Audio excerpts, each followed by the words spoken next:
Good morning and greetings, everyone. Thank you for tuning in once again to the Atara Experience. And this month of March, we are on our Women's History Month series. This is such a phenomenal set of episodes, and we are on episode 3, Becoming Her. Before I say I do, we're going to talk about wholeness, identity, and covenant. And the last part, transition.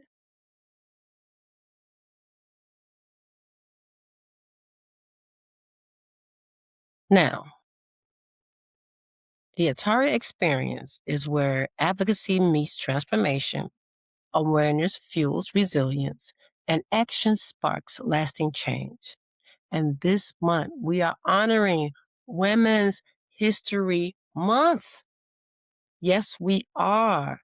I am your host, Atara Estes of the Atara Experience, and we are honored legacy. We defined strength. And today we're going to talk about becoming. Okay, becoming her. Before I say I do, it's about, of course, about me. I guess I'll let you in a little bit of what is happening, but how it actually benefits this episode. I want to start here because culture doesn't say this enough. This will be my first marriage. And I had a long life of singleness.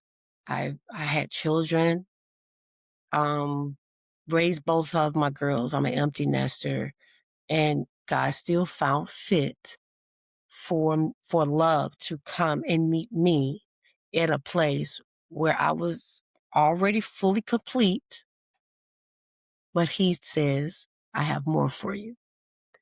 So I'm excited. But what I want to share is marriage is not rescue.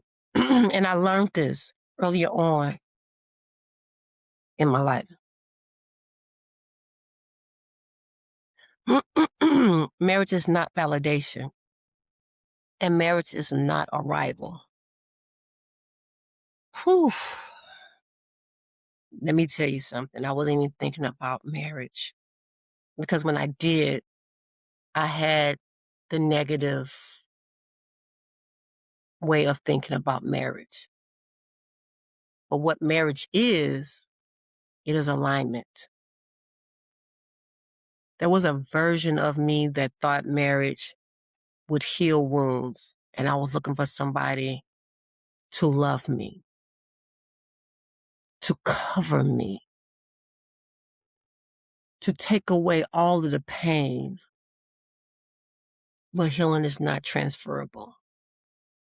You cannot outsource wholeness, and you cannot assign identity to another person. You cannot expect covenant to repair what you refuse to confront. So do the work. Do the work. I had to become whole before I became a bride.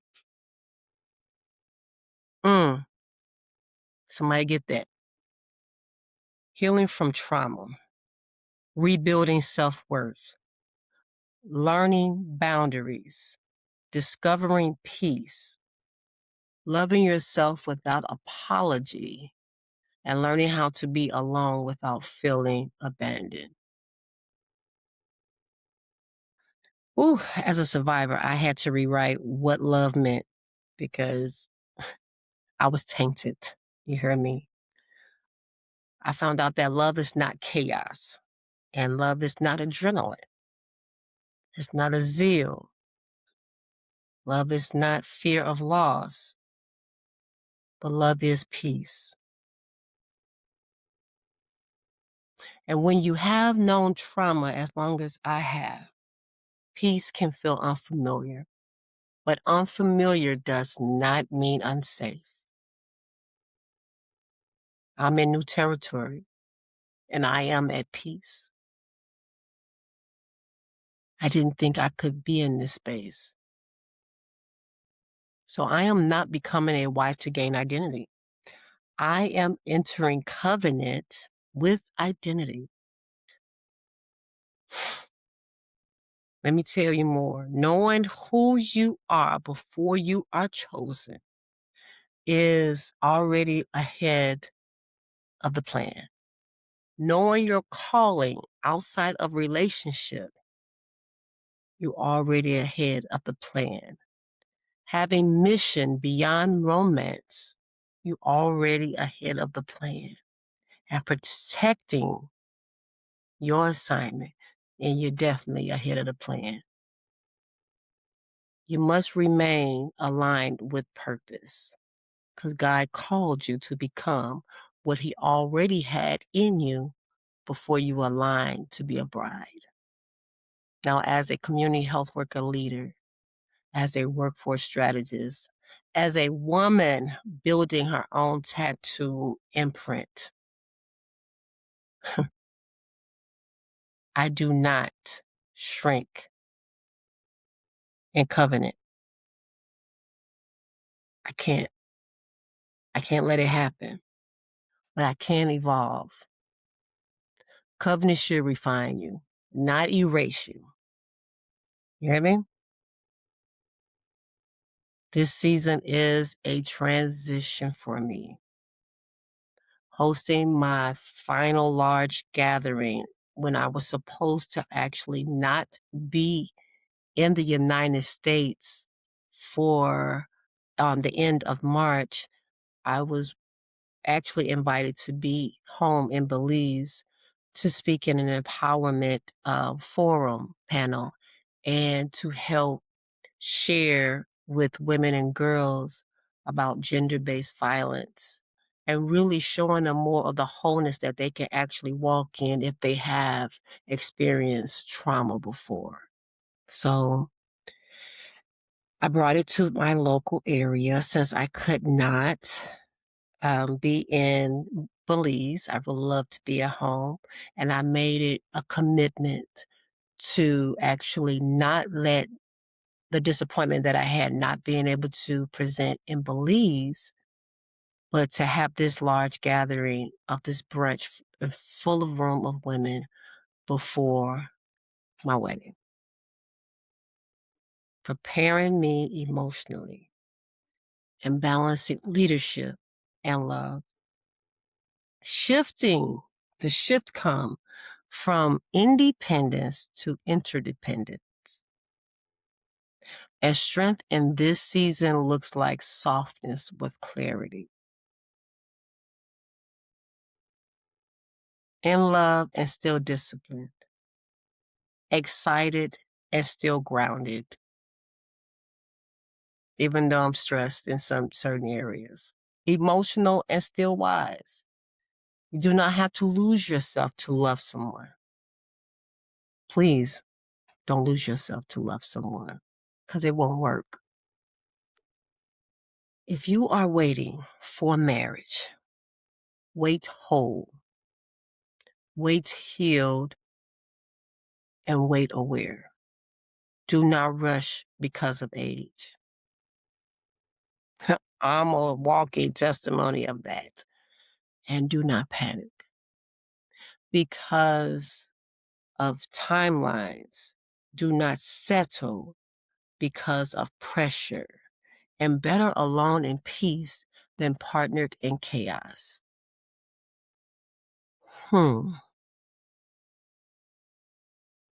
Trust me, it's better to be in peace than partnered in something that is so toxic that it has changed your whole world. Now, if you are already married, keep becoming. Covenant is not static. It requires growth, communication, emotional maturity, faith, prayer, fasting, studying your word, meditating before God, making sure you stay equipped, ready, alert, discerning, intuitive.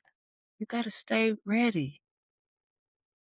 Now, personal and a reflective. Let me see.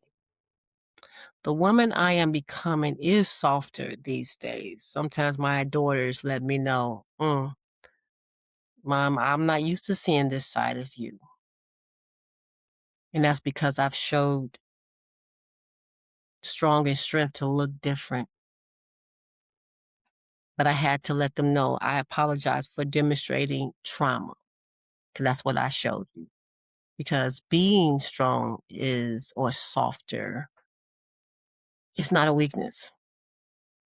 Doesn't mean you're weaker because you're showing a softer side to you. Actually, I am so much more at peace. I get irritated for any chaos that come to disrupt. So it makes you more discerning, and it definitely keeps you peaceful. You're less reactive and less available for chaos. You don't want that. You're more protective of your energy and time and clearer about your purpose. So you're intentional with what you do and how you do it and where you go. So I am not entering marriage to disappear. Oh, I'm really not. I'm just getting started. I'm entering marriage whole. This women's empowerment brunch on March 28th on a Saturday is so special to me.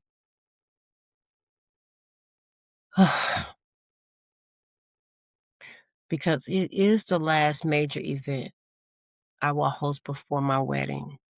My wedding season is in October, but I'm doing all the preparation now. So after March, it will be spring. And I have to check off some things to make sure I am fully ready. It feels like closing one chapter and blessing the next. So we will gather as women across generations, honoring the strength, faith, and legacy. And then we will transition, okay? And as we close the Women's History Month of our brunch on of March 28th on that Saturday, I will be speaking directly. No, matter of fact, that Wednesday, the last episode, I will be speaking directly to our daughters or to the younger self. If you don't have daughters and you are a woman, this message can still resonate with you, and you could be talking to the younger you. And it'll be, dear daughter, you are not behind, because becoming is not limited to brides. Becoming is every woman's journey, and then some. Now, I got my affirmation. You ready to hear it, ladies and gentlemen? Repeat after me. I am whole before I am chosen. I am complete before I am committed. I am aligned before I am affirmed. I do not rush covenant. I protect my peace. I honor my becoming. I enter love whole.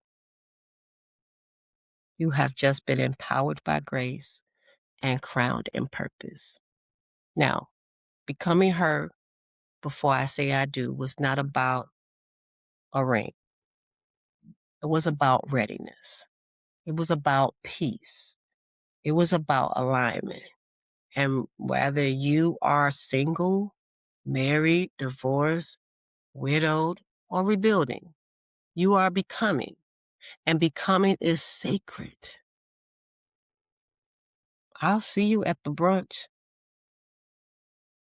either in person if you're in St. Louis area, or you can catch us on a live stream.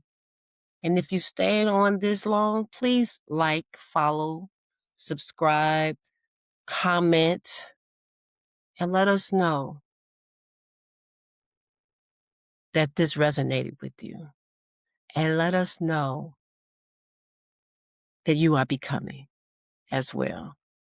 I truly thank you all for tuning in each and every week or whenever you've gotten on to listen to any of if this is your first time, thank you and welcome.